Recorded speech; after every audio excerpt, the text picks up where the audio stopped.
एकादशी व्रत को हरितोष व्रत कहते हैं। भगवान की प्रसन्नता के लिए, हरिजू की प्रसन्नता के लिए एकादशी व्रत रहा जाता है। प्रायः समस्त वैष्णवजन रहते हैं। जो रसिक जन प्रियाजू के चरणों के अनन्य हैं, उनका एक ही व्रत है, श्यामा श्याम की 8 पहर उपासना करते हुए अपने मन वृत्ति को श्यामा श्याम में समर्पित करना। यहाँ ज्ञान ध्यान व्रत कर्म जीते सब काहो में नहीं मोहि प्रतीति, रसिक अनन्य निशान बजायो एक श्याम श्यामा पद प्रीति। पर जो एकादशी व्रत रहते हैं परम धन्य है, वो हरितोष व्रत है।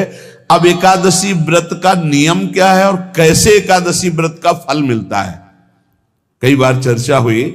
बहुत सुंदर तस्मा शास्त्रम प्रमाणम थे, शास्त्र प्रमाण के अनुसार श्री सनातन मुनि बोल रहे हैं, जिसे एकादशी रहनी हो और एकादशी का फल प्राप्त करना हो, उसको ये नियम पालन करना चाहिए। अथते नियमान वच्मि व्रते ह्रस्मिन् दिनत्रये, उसको 3 दिन, एक तो दशमी और एक द्वादशी और फिर बीच में एकादशी, उसको 3 दिन संयम में रहना होता है, तब बीच की एकादशी का उसे फल प्राप्त होता है।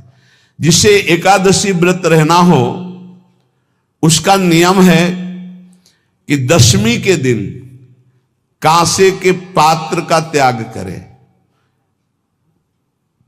वैष्णव सिद्धांत है कि कभी जिसमें मांस बना उस रसोई का भोजन न ग्रहण करे। मसूर की दाल, चना की दाल, कोदों और कोई भी शाक, शहद, दूसरों का अन्न, दोबारा भोजन और मैथुन, ये दशमी के दिन त्याग दे। एक बार दशमी के दिन भोजन करे 24 घंटे में, क्योंकि एकादशी रहना है। कांसे का पात्र, जिस रसोई में मांस बना उसके भोजन का त्याग, मसूर की दाल, चना, कोदो, शाक, मधु अर्थात शहद और दूसरे के द्वारा दिया हुआ भोजन और दोबारा भोजन और मैथुन क्रिया, इनका दशमी के दिन कभी भी प्रयोग ना करें। इन 10 वस्तुओं से वैष्णव दूर रहे दशमी के दिन। फिर एकादशी के व्रत में, ये पीछे तो हम वर्णन कर ही चुके हैं, कहीं नहीं आया यहाँ कुटू का वो कचौड़ी पकौड़ी और सिंघाड़ा का हलवा और सावा, ये दुनिया के खीर और सब। ये एकादशी के दिन किसी भी तरह की गेम आदि क्रीड़ा ना खेले। जैसे अब आज व्रत है तो बैठे हैं अपना मोबाइल में गेम खेल रहे हैं, ऐसा कोई भी क्रीड़ा नहीं, द्यूत क्रीड़ा, किसी भी तरह का गेम, ये सब खेल नहीं। एकादशी के दिन उपासक को चाहिए कि वो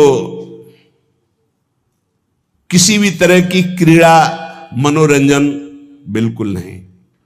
चनिद्राम, नींद नहीं लेनी उसको, न दिन में न रात में, एकादशी व्रत। और प्रायः पुराने महापुरुषों ने ऐसा किया है। रामदास जी डाकोर के रात में जाते थे, रणछोड़ भगवान के यहाँ कीर्तन करते थे जाकर, तभी तो भगवान उनके कीर्तन पर, उनकी भक्ति पर रीछ कर गाड़ी में बैठकर उनके साथ आए थे। पूरी रात जगकर कीर्तन करना, और दिन में तो सोना ही निषेध है। द्वित क्रीड़ाम च निद्राम च तांबूलम, पान खाना निषेध है एकादशी को, बिल्कुल नहीं, जो व्रत रह रहे हैं। और दंत धावनम, वृक्ष से तोड़कर जो दतून की जाती एकादशी के दिन नहीं। परापवादम, दूसरे की निंदा करना, चर्चा करना नहीं, अर्थात अधिकतर मौन व्रत धारण करे एकादशी के दिन। पैशून्यम, चुगली करना। स्तेयम, कोई चोरी करना। हिंसाम, वाणी से, शरीर से, मन से किसी को दुख पहुंचाना। रतिम, अर्थात भोग करना, मैथुन करना। कोपम, किसी के ऊपर गुस्सा करना।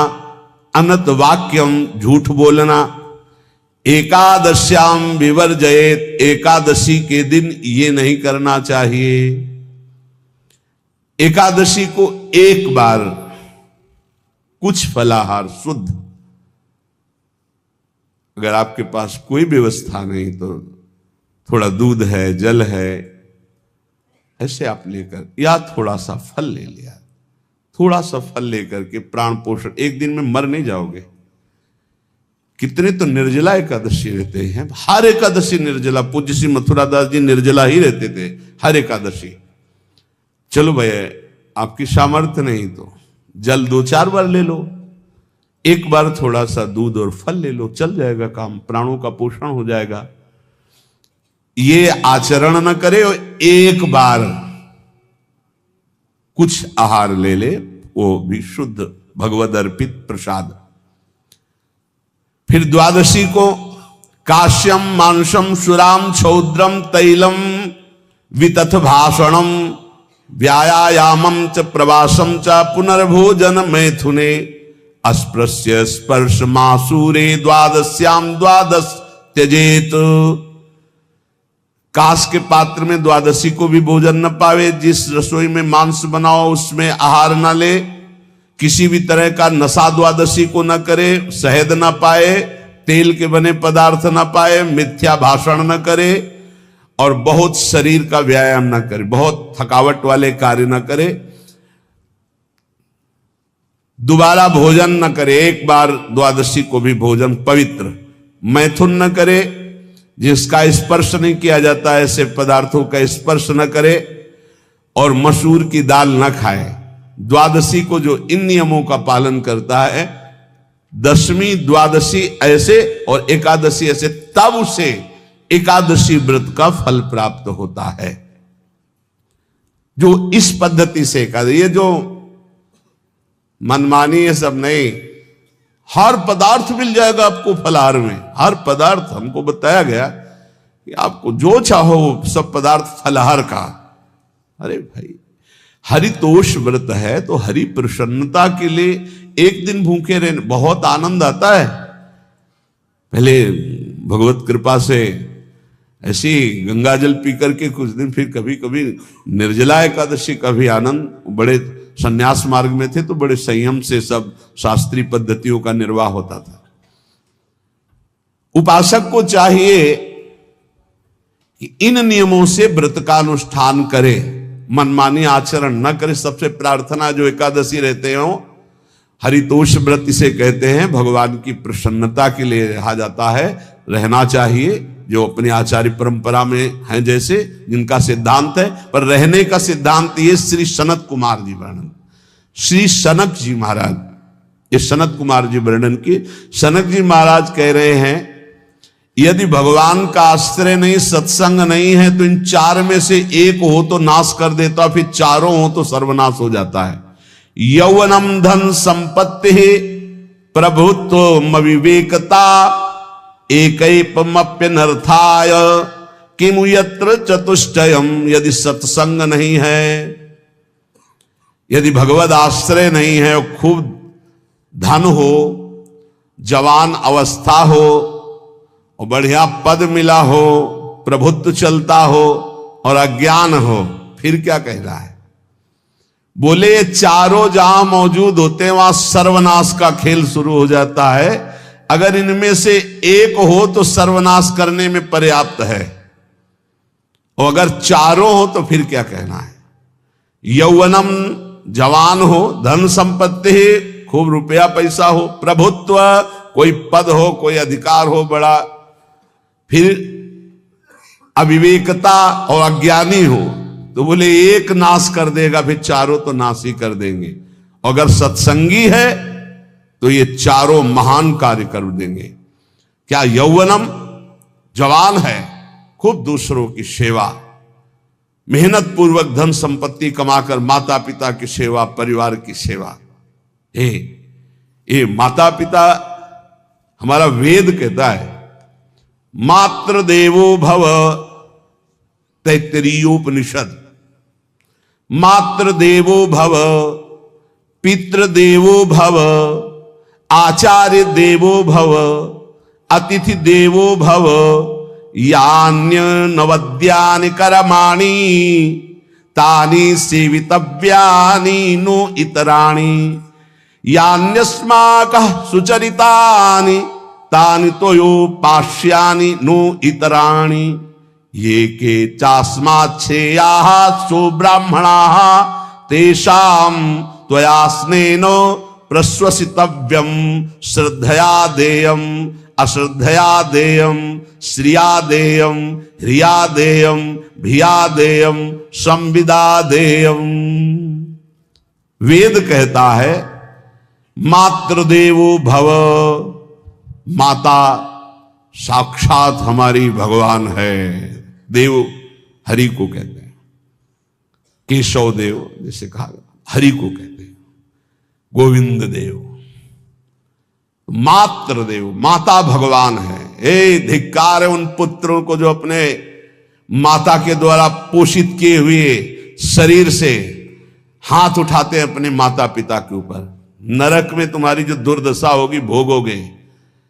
एक हमको दिखाया गया दृश्य कि अपनी माता की कोख में लात मारता है, थप्पड़ मारता है, पिता बैठा है उसको लात मारता है, थप्पड़ मारता है, बाल घसीट कर गेट तक माता को ले जाता है। अब इनकी जो दुर्दशा होगी ये बोल नहीं पाएंगे, बता नहीं पाएंगे। ऐसी जगह मारा जाता है कि बस तलकते रहो, कुछ कह नहीं सकते, घोर नरकों की प्राप्ति होती। वेद कहता, तैत्तिरीयोपनिषद, मातृदेवो भव, ध्यान से सुन लो, सत्संग है, ये माता साक्षात भगवान है। अगर तुमने मारा वाह भर करके इसके आंसू गिरे तो आज जितने आंसुओं की बूंद से भूमि के कण भींजेंगे उतने कल्प तक नरक भोगोगे। ध्यान रखना, तुम्हारा कभी यश, कभी कीर्ति, कभी श्री, कभी हिरी, ये कभी तुम्हारे उदय नहीं हो सकती। तुम्हारा सर्वनाश हो जाएगा अगर मां पे हाथ उठाया। पितृदेवो भव, पिता साक्षात भगवान है। देखो भगवान अवतरित हुए तो प्रात काल उठी कै रघुनाथा, मातु पिता गुरु नावहि माथा। आचार्य देवो भव, माता साक्षात भगवान है, पिता साक्षात भगवान है, आचार्य गुरुदेव साक्षात भगवान है। जो अपनी माता को, अपने पिता को दुख देता है, अपने गुरुदेव की अवहेलना करता है, उसका कभी मंगल हो सकता है? वो कभी सुख प्राप्त कर सकता है? वेद कहता है जो निर्दोष कर्म करते हुए धन कमाकर, कैसा कर्म?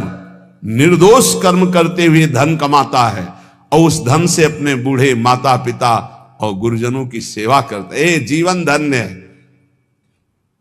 धिक्कार है उस पुत्र को, धिक्कार उस जवानी को, धिक्कार है उस धन को, धिक्कार उस बुद्धि को जिसको ये सब प्राप्त होने पर भी अपने बूढ़े माता पिता को दर दर के भटकने के लिए विवश कर देते हैं, जो अपने बूढ़े माता पिता को कष्ट देते हैं। जहां वेद कह रहा है मातृ देवो भव, पितृ देवो भव, आचार्य देवो भव, अतिथि देवो भव, चार बातें कही। अतिथि देवो भव, अगर बिना परिचय के कोई आ गया, कह रहा भूखा हूं, भोजन पवा दो, भगवान पधारे हैं, हम कह रहे मत अंदर आने दो, गेट के बाहर पवा दो, तुम्हारा संशय, पर उसे भूखा मत जाने दो। अतिथि देवो भव, जो निर्दोष कर्म करके अर्थ कमाकर अपने माता पिता गुरुजनों की सेवा करता है, उसी का जीवन धन है। पशुवत आचरण, मनुष्य शरीर प्राप्त करके राक्षस आचरण, राक्षसों की यही पहचान होती है। मां नहीं मातु, पिता नहीं देवा, साधुन ते करवा वही सेवा। तुम्हारे जो पुण्य है ना सब भस्म हो जाएंगे। आप खिलवाड़ मत समझो, वो विरक्त है, भले तुम्हें नौजवान दिखाई दे रहा है, वो शरणागत है। जो आचार्य ने मंत्र दिया वही गुरु परंपरा से चला रहा, वही मंत्र उसमें। आप उसको बोल रहे हमारे लिए कुर्सी डालो, पैंट शर्ट पहने हो, कुर्सी डाल। हाँ, आप असमर्थ हो तो हाथ जोड़कर प्रार्थना कीजिए कि बैठने में हमारी टांग टूट गई है, हम बैठ नहीं पा रहे हैं, क्या व्यवस्था हो सकती है क्या? याचना इस कोटि की। आदेश, बाबा जरा कुर्सी लाना, तो बाबा तो कुर्सी रख देंगे, आप उनको तुम भिक्षुक समझते हो, सारे सुकृत तुम्हारे नष्ट हो जाएं। ये जो संतों के द्वारा दिए हुए आसन में ये अयोग्य पुरुष बैठ जाते हैं ना, इनके सारे सुकृत नष्ट हो जाते हैं। ये क्या समझते हैं? तुरंत आसन दिया जाता है किसी भी, आओ आसन को प्रणाम करके समेट कर रख दो। अगर आसन में बैठने की योग्यता नहीं, आसन में बैठने की योग्यता उसकी मानी जाती है जो सामने बैठा है उस स्थिति का हो या उससे श्रेष्ठ हो। बहुत होश में ये बातें सत्संग में ही मिलती है और अन्यत्र नहीं मिलती। आसन बिछाने का मतलब तुम कोई महान नहीं हो गए हो, अपने में दैन्यता नहीं तो वैष्णव किस बात के। आसन ग्रहण वैसे ही बिछा हुआ है, उसके ऊपर आसन लगा हुआ है गुरुजनों के लिए, श्रेष्ठ जनों के लिए। आप आसन में बैठने के अधिकारी हैं। सत्कर्म के द्वारा कमाए हुए धन से मात्र देवो भव पितृ, हम बार बार चिल्ला के कह रहे क्योंकि कलयुगी इन पुत्रों को अब समझ में नहीं आ रहा। जो बोओगे वही काटोगे। अगर आप अपने पुत्रों को सत अध्यात्म की शिक्षा देंगे और स्वयं अध्यात्म से चलेंगे तो तुम्हारा बुढ़ापा ठीक से जाएगा नहीं। बुढ़ापा बहुत मुश्किल से कटता है, बहुत मुश्किल से। हाँ, हमें कई दृश्य देखने को मिलते हैं। बता रहे एक बार बिंदौर इधर है, इच्छावर फतेहपुर, वहां से भ्रमण करते यार बड़े मकान से बड़े वृद्ध भागते हुए आए और स्वामी जी बहुत कष्ट में हो। क्या कष्ट है आपको? आप तो महल से उतर रहे हैं। ये किसका है? बोले मेरा ही है। तुमका कष्ट क्या है? बोले 4 लड़का है, 4 बहू है, सब खाते पीते हैं, मैं बहुत कष्ट में हूं, सब कोई अपमान करता है। तुमका निकलो फिर बाहर, बाबा जी बनो, भजन करो, भगवान के मार्ग का अनुसरण करो। चौथी अवस्था है। बोले ये तो नहीं हो सकता, रहूंगा तो यही कुछ ऐसा कर दो कि जिससे हमारे बच्चों की बुद्धि बदल जाए, जो हमको पीटते हैं, गाली देते हैं। हमको वो जादू तो हम जानते नहीं, और चल पड़े। और बड़ा अंदर से चिंतन हुआ कि जीव कितना आसक्त है उन्हीं पुत्र परिवार घर में। अब बुढ़ापे का समय है, चौथी अवस्था में अगर घर ही में रह के भजन करो तो झंझट नहीं होगी। जो मिले जैसे मिले जीवन यापन करो, भजन करो, लेकिन प्रभु से मतलब नहीं। तो जितने भी जवान भाई बहन सुन रहे हैं, आप अपने माता पिता को, यहां हमारा वेद कहता है मात्र देवो हो, माता भगवान है, पितृ देवो हो, पिता हमारा भगवान है। धर्म के द्वारा कमाए हुए धन से माता पिता की सेवा करो। दूसरे दोष युक्त कर्मों का कभी आचरण मत करो। यन्नस्माकं सुचरितानि तानि तोयो पापाश्यानि नो इतराणि। सुंदर आचरण करो जो महापुरुषों के द्वारा विधान किए गए हैं, पाप आचरण कभी मत करो। हमारे आचरणों में से एक भी ऐसा आचरण नहीं होना चाहिए जो दूसरे को दुखी करके धन संपत्ति लेने वाला हो। वेद कहता है पापाचरण किया और आपको गड्डी पकड़ा दी, आप निर्दोष को दंड दे दिए और दोषी को धन के कारण मुक्त कर दिए। अब आपके परिवार में जो तांडव मचेगा वो झेल नहीं पाओगे, चाहे कोई भी हो। बहुत ध्यान से सुनना, है सत्संग है, ये शास्त्र है। जो अधर्म पूर्वक दूसरे के द्वारा दिए हुए धन से गलत निर्णय करता है, दोषी को मुक्त करता है और निर्दोष को दंड देता है, उसको दुखिया को न सताइए, दुखिया देगा रोए। जब दुखिया के मुखिया सुने तब तेरी गति क्या होए। मर्सिडीज गाड़ी में भून जाओगे भुट्टे की तरह अंदर, कोई सांस लेने की जगह नहीं मिलेगी। कैसे? आगे से गाड़ी में किसी कारण आग लग गई, चलती गाड़ी में। अब आजकल सब रिमोट का सिस्टम होता है, वो तार जल गए जिनसे गेट खोला जाता है। अब गेट लाख लोग हैं आसपास, कोशिश कर रहे हैं, न गेट खुल रहा है न शीशा तोड़ा, भम मचा हुआ है। चीखते हुए अंदर एक एक परिवार का सदस्य भस्म हो रहा है। क्यों? किसी के परिवार को उजाड़ा तुमने, किसी के निर्दोष की तुमने दंड विधान किए हैं, पापाचरण किए, वो भोगना पड़ेगा। इसीलिए बार बार तुम्हें भयावह शब्दों से कहते हैं कोई तुम्हें दंड नहीं देगा, तुम्हारे कर्म हर समय तुम्हारी खोपड़ी में सवार हो, वही तुम्हें दंड देंगे। इसलिए हमारा वेद कहता है यन्यस्माकः सुचरितानि तानि तोयो पापास्यानि नो इतराणि।